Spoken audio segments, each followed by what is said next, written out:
Okay, hello. Anybody out there today? Lisa Marie, good morning. Hope everybody's having an awesome day. I'm excited to be here today because I am going to read the God Memorandum for you. It's day 83 for me, day 83 of 100. 100 nights in a row reading the God Memorandum. And if I miss a day, I need to start all over again. So I'm really super pumped and happy to say I am on day 83 today. And I just want I've written this out many times, this chapter, several times on Facebook in pieces. But today I'm going to read the entire chapter. So stay with me and I hope you enjoy. Okay, let me just get it up here. And I'm just going to read it normally. I'm not going to rush through it and I'm not going to respond while I'm reading it. And I'm going to sip my coffee and enjoy it. Okay. All right. So, the God Memorandum. This is chapter 9 of The Greatest Miracle in the World by Augmendino. Take counsel. I hear you cry. It passes through the darkness, filters through the clouds, mingles with starlight, and finds its way to my heart on the path of a sunbeam. I have anguished over the cry of a hare, choked in the noose of a snare. A sparrow tumbled from the nest of its mother, a child thrashing helplessly in a pond, and a son shedding his blood on a cross. Know that I hear you. Be at peace. Be calm. I bring thee relief for your sorrow, and I know its cause and its cure. You weep for all your childhood dreams that have vanished with the years. You weep for all your self esteem that has been corrupted by failure. You weep for all your potential that has been bartered for security. You weep for all your talent that has been wasted through misuse. You look upon yourself with disgrace and you turn in terror from the image you see in the pool. Who is this mockery of humanity staring back at you with bloodless eyes of shame? Where is the grace in your manner, the beauty of your figure, the quickness of your movement, the clarity of your mind, the brilliance of your tongue? Who stole your goods? Is a thief's identity known to you as it is to me? Once you placed your head in a pillow of grass in your father's field and looked up at the cathedral of clouds and knew that all the gold of Babylon would be yours in time. Once you read from many books and wrote on many tablets, convinced beyond any doubt that all the wisdom of Solomon would be equaled and surpassed by you. And the seasons would flow into years until, lo, you would reign supreme in your own Garden of Eden. Dost thou remember who implanted those plans and dreams and seeds of hope within you? You cannot. You have no memory of that moment when first you emerged from your mother's womb and I placed my hand on your soft brow and the secret I whispered in your small ear when I bestowed my blessings upon you. Remember our secret? You cannot. The passing years have destroyed your recollection, for they have filled your mind with fear and doubt and anxiety and remorse and hate, and there is no room for joyful memories where these beasts habitate. Weep no more, I am with you, and this moment is the dividing line of your life. All that has gone before is like unto no more than that time you slept within your mother's womb. What is past is dead. Let the dead bury the dead. This day you return from the living dead. This day, like unto Elijah with the widow's son, I stretch myself upon thee 3 times, and you live again. This day, like unto Elisha with the Shunammite's son, I put my mouth upon your mouth, and my eyes upon your eyes, my hands upon your hands, and your flesh is warm again. This day, like unto Jesus at the tomb of Lazarus, I command you to come forth, and you will walk from your cave of doom to begin a new life. This is your birthday. This is your new date of birth. Your first life, like unto a play of the theater, was only a rehearsal. This time the curtain is up. This time the world watches and waits to applaud. This time you will not fail. Light your candles, share your cake, pour the wine. You have been reborn. Like a butterfly from its chrysalis, you will fly. Fly as high as you wish, and neither the wasp, nor the dragonflies, nor mantids of mankind shall obstruct your mission of your search for your true riches of life. Feel my hand upon thy head. Attend to my wisdom. Let me share with you again the secret you heard at birth and forgot. You are my greatest miracle. You are the greatest miracle in the world. Those were the first words you ever heard. Then you cried. They all cry. You did not believe me then, and nothing has happened in the intervening years to correct your disbelief. For how could you be a miracle when you consider yourself a failure at the most menial of tasks? How can you be a miracle when you have little confidence in dealing with the most trivial of responsibilities? How can you be a miracle when you are shackled by debt and lie awake in torment over whence will come tomorrow's bread? Enough. The milk that is spilt is sour. Yet, how many prophets, how many wise men, how many poets, how many artists, how many composers, how many scientists, how many philosophers and messengers have I sent with the word of your divinity, your potential for godliness, and the secrets of achievement? How did you treat them?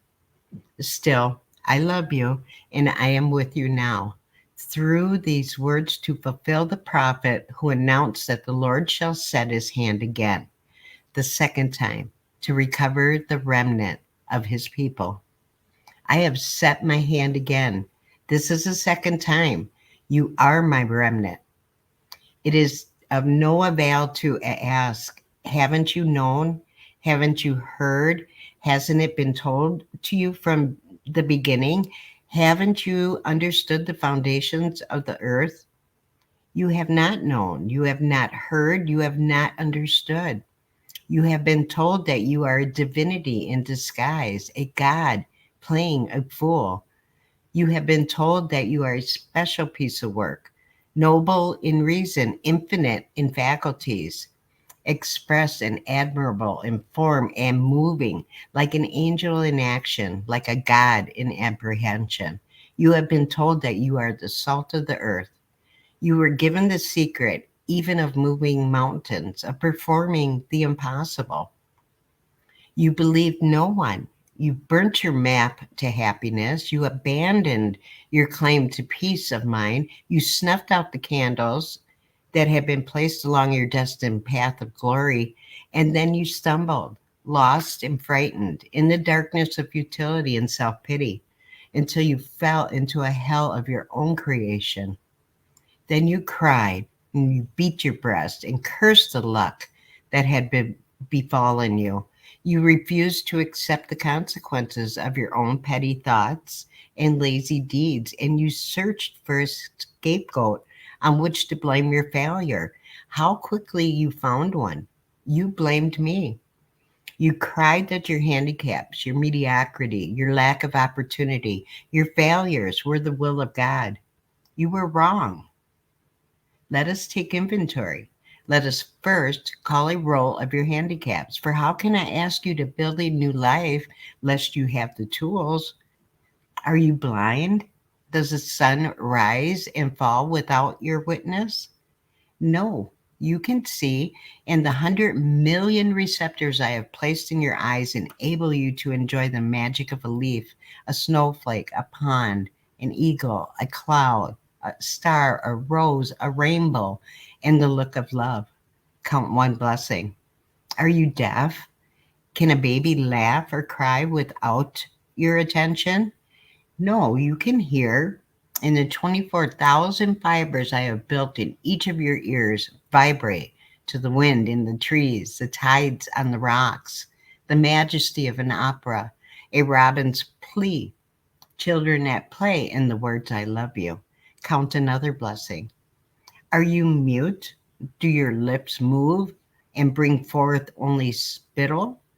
No, you can speak as can no other of my creatures, and the words can calm the angry, uplift the despondent, goad the quitter, cheer the unhappy, warm the lonely, praise the worthy, encourage the defeated, teach the ignorant, and say, I love you. Count another blessing. Are you paralyzed? Does your helpless form despoil the land? No, you can move. You are not a tree condemned to a small plot while the wind in the world abuses you. You can stretch and run and dance and work, for within you I have designed 500 muscles, 200 bones, and 7 miles of nerve fiber, all synchronized by me to do your bidding. Count another blessing. Are you unloved and unloving? Does loneliness engulf you night and day? No, no more. For now you know love's secret, that to receive love, it must be given with no thought of its return. To love for fulfillment, satisfaction, or pride is no love. Love is a gift on which no return is demanded. Now you know that to love unselfishly is its own reward. And even should love not be returned, it is not lost. For love not reciprocated will flow back to you and soften and purify your heart. Count another blessing. Count twice. I'm going to take a sip. Mhm. Is your heart stricken? Does it leak and strain to maintain your life? No, your heart is strong. Touch your chest and feel its rhythm pulsating hour after hour, day after day and night, 36 million beats each year. Year after year, asleep or awake, pumping your blood through more than 60,000 miles of veins, arteries, and tubing, pumping more than 600,000 gallons each year. Man has never created such a machine. Count another blessing. Are you diseased of skin? Do people turn in horror when you approach? No, your skin is clear and a marvel of creation, needing only that you tend it with soap and oil and brush and care. In time, all steels will tarnish and rust, but not your skin. Eventually, the strongest of metals will wear with use, but not that layer that I have constructed around you. Constantly, it renews itself. Old cells replaced by new. Just as the old you is now replaced by the new. Count another blessing. Are your lungs befouled? Does your breath of life struggle to enter your body? No, your portholes to life support you even in the vilest of environments of your own making, and they labor always to filter life giving oxygen through 600 million pockets of folded flesh while they rid your body of gaseous wastes. Count another blessing. Is your blood poisoned? Is it diluted with water and pus? No, within your 5 quarts of blood and 22 trillion blood cells, and within each cell are millions of molecules, and within each molecule is an atom oscillating at more than 10 million times each second. Each second, 2 million of your blood cells die to be replaced by 2 million more in a resurrection that has continued since your first birth, as it had always been inside. So now it is on your outside. Count another blessing. Are you feeble of mind? Can you no longer think for yourself? No, your brain is the most complex structure in the universe. I know. Within its 3 pounds are 13 billion nerve cells, more than 3 times as many cells as there are people on Earth, to help you file away every perception, every sound, every taste, every smell, every action you have experienced since the day of your birth. I have implanted within your cells more than 1,000 billion protein molecules. Every incident in your life is there, waiting only your recall. And to assist your brain in the control of your body, I have dispersed throughout your form 4 million pain sensitive structures, 500,000 touch detectors, and more than 200,000 temperature detectors. No nation's gold is better protected than you. None of your ancient wonders are greater than you. You are my finest creation. Within you is enough atomic energy to destroy any of the world's great cities and rebuild it. Are you poor? Is there no gold or silver in your purse? No, you are rich. Together we have just counted your wealth. Study the lists, count them again, tally your assets. Why have you betrayed yourself? Why have you cried that all the blessings of humanity were removed from you? Why did you deceive yourself that you were powerless to change your life? Are you without talent, senses, abilities, pleasures, instincts, sensations, and pride? Are you without hope? Why do you change in the excuse me, why do you cringe in the shadows, a giant defeated, awaiting only sympathetic transport into the welcome void and dampness of hell? You have so much. Your blessings overflow your cup, and you have been unmindful of them, like a child spoiled in luxury, since I have bestowed them upon you with generosity and regularity. Answer me. Answer yourself. What rich man, old and sick, feeble and helpless, would not exchange all the gold in his vault for the blessings you have treated so lightly? Know then the first secret to happiness and success, that you possess even now every blessing necessary to achieve great glory.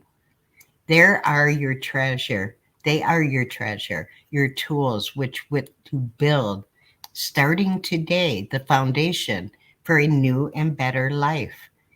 Therefore, I say unto you, count your blessings and know that you already are my greatest creation. This is the first law that you must obey in order to perform the greatest miracle in the world, the return of your humanity from living death. And be grateful for your lessons learned in poverty, for he is not poor who has little. He, only he that desires much. And true security lies not in the things one has, but in the things one can do without. Where are the handicaps that produced your failure? They existed only in your mind. Count your blessings. And the second law is like unto the first, proclaim your rarity. You had condemned yourself a potter's field, and there you lay, unable to forgive your own failure, destroying yourself with self hate, self incrimination, and revulsion at your crimes against yourself and others. Are you not perplexed? Do you not wonder why I'm able to forgive your failures, your transgressions, your pitiful demeanor when you cannot forgive yourself? I address you now for 3 reasons. You need me. You are not one of a herd heading for a destruction of gray mass of mediocrity, and you are a great rarity. Consider a painting by Rembrandt, or a bronze by Degas, or a violin by Stradivarius, or a play by Shakespeare. They have great value for 2 reasons. Their creators were masters, and they are few in number. Yet there are more than one of each of these. On that reasoning, you are the most valuable treasure on the face of the earth, for you know who created you, and there is only one of you.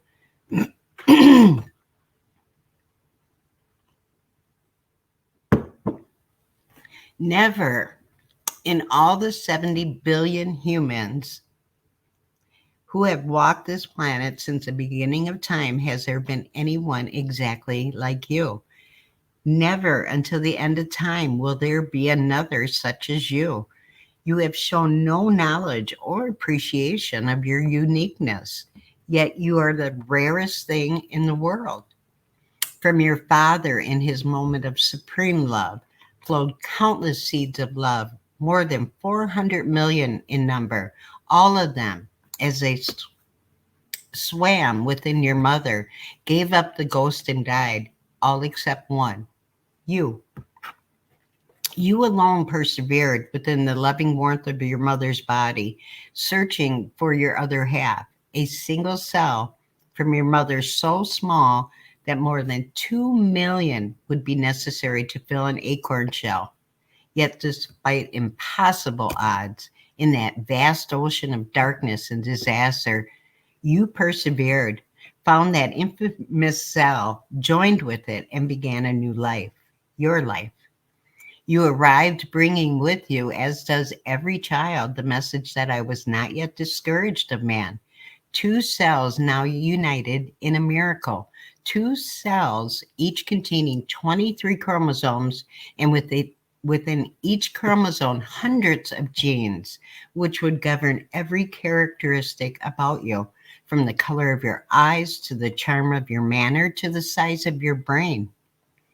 With all the combinations at my command, beginning with that single sperm from your father's 400 million, through the hundreds of genes in each of the chromosomes from your mother and father, I could have created 300,000 billion humans, each different from the other. But who did I bring forth?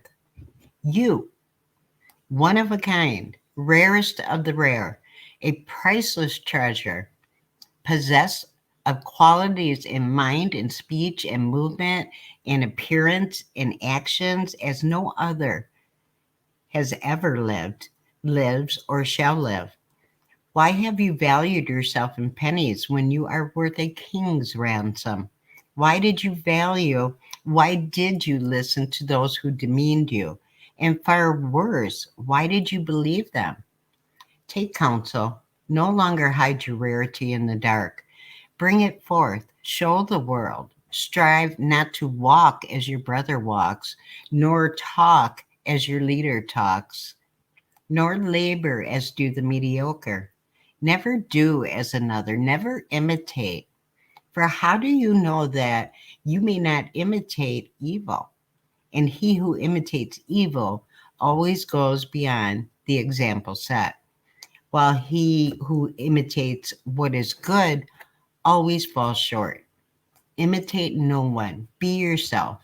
Show your rarity to the world, and they will shower you with gold.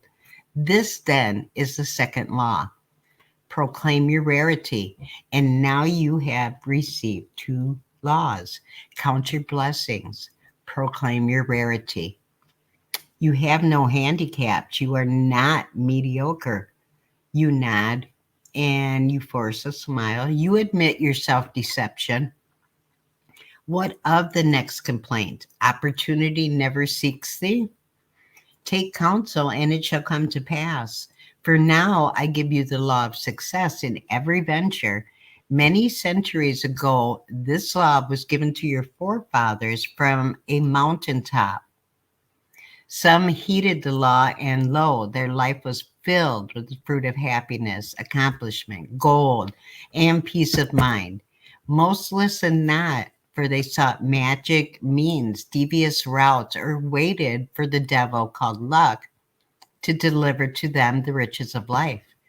They waited in vain, just as you waited, and then they wept, blaming their lack of fortune. The law is simple. Hey, Arthur, I see you there. Thanks for hopping on here.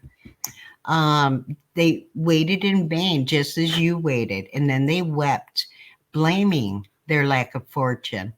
The law is simple. Young or old, pauper or king, white or black, male or female, all can use the secret to their advantage. For all the rules and speeches and scriptures of success and how to attain it, only one method has never failed. Whomsoever shall compel ye to go with him 1 mile, go with him too. Then this is the third law, the secret that will produce riches and acclaim beyond your dreams. Go another mile. The only certain means of success is to render more and better service than is expected of you, no matter what your task may be. This is a habit followed by all successful people since the beginning of time. Therefore, I say it, the surest way to doom yourself to mediocrity is to perform only the work for which you are paid.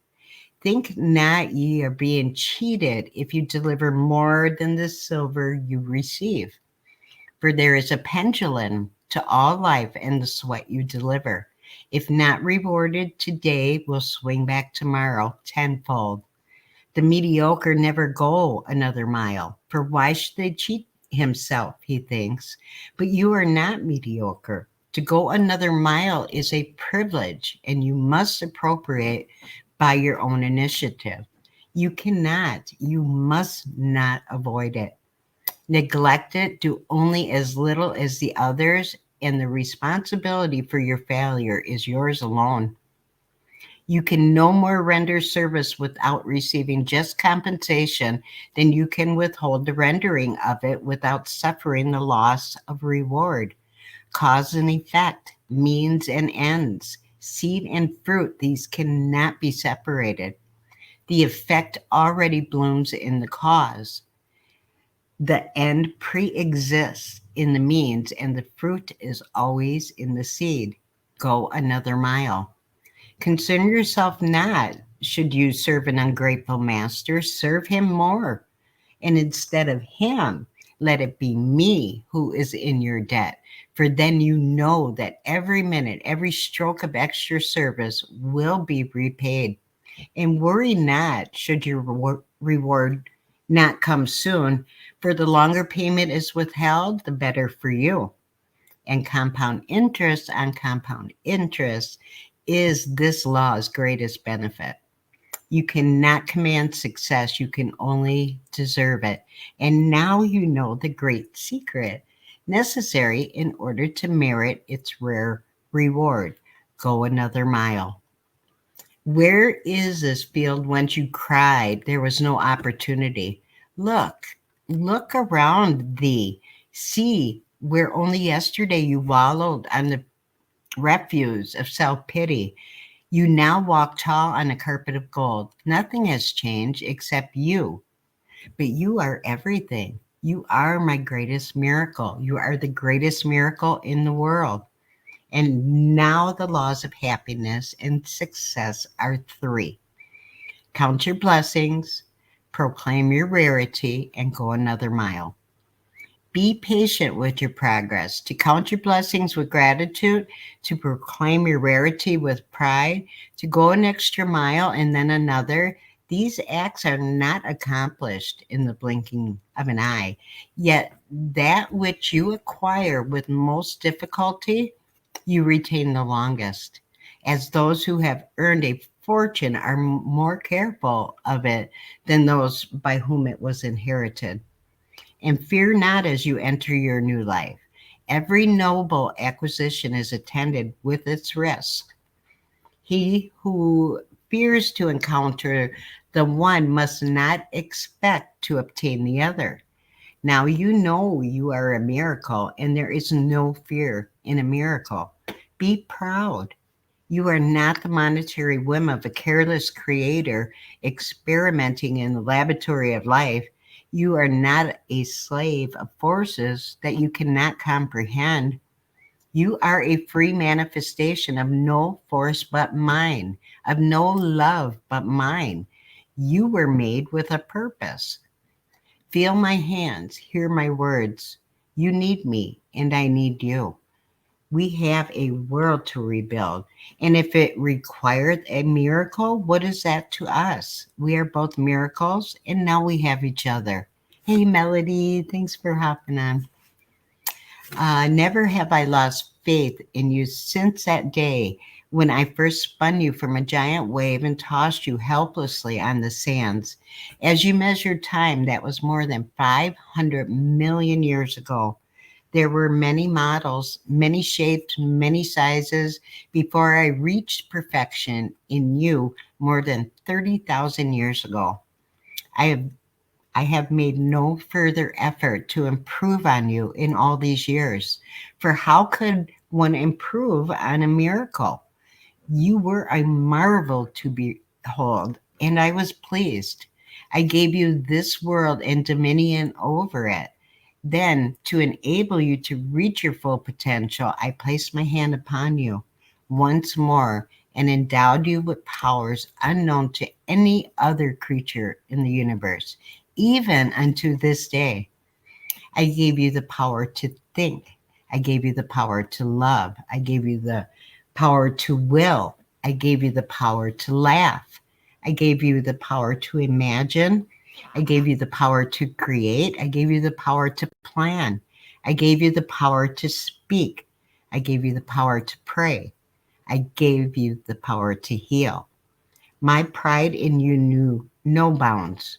You were my ultimate creation, my greatest miracle, a complete living being, one who can adjust to any climate, any hardship, any challenge, one who can manage his own destiny without any interference from me, one who can translate a sensation or perception, not by instinct, but by thought and deliberation, into whatever action is best for himself and all humanity. Thus we come to the fourth law of success and happiness. For I gave you one more power, a power so great that not even my angels possess it. I gave you the power to choose.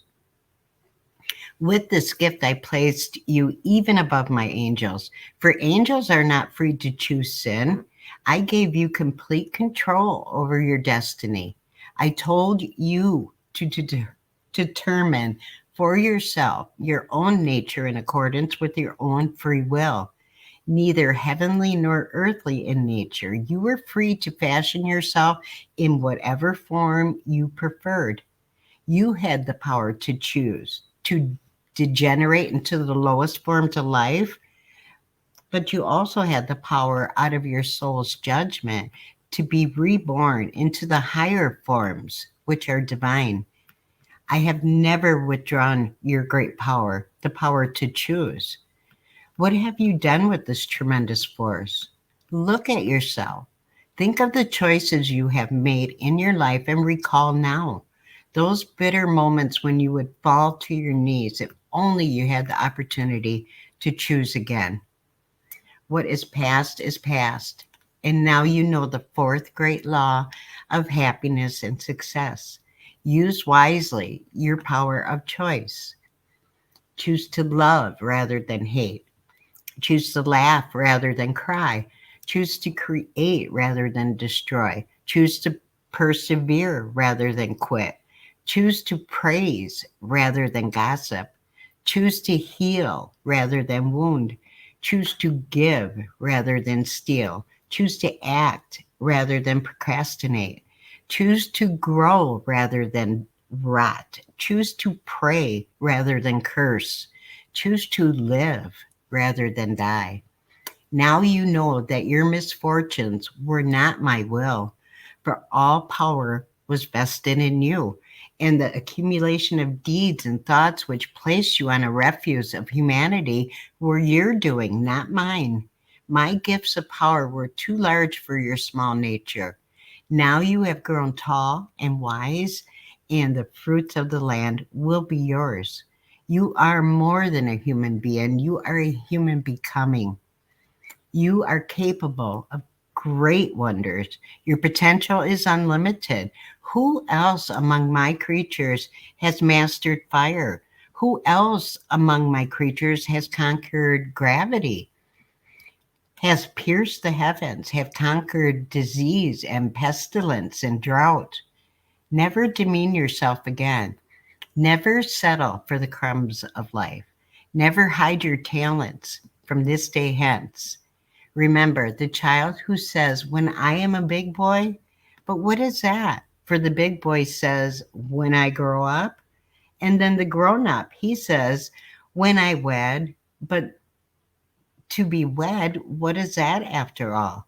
The thought that changes to when I retire, and then retirement comes and he looks back over it and somehow he missed it all and it's gone. It's all gone. Enjoy this day today and tomorrow.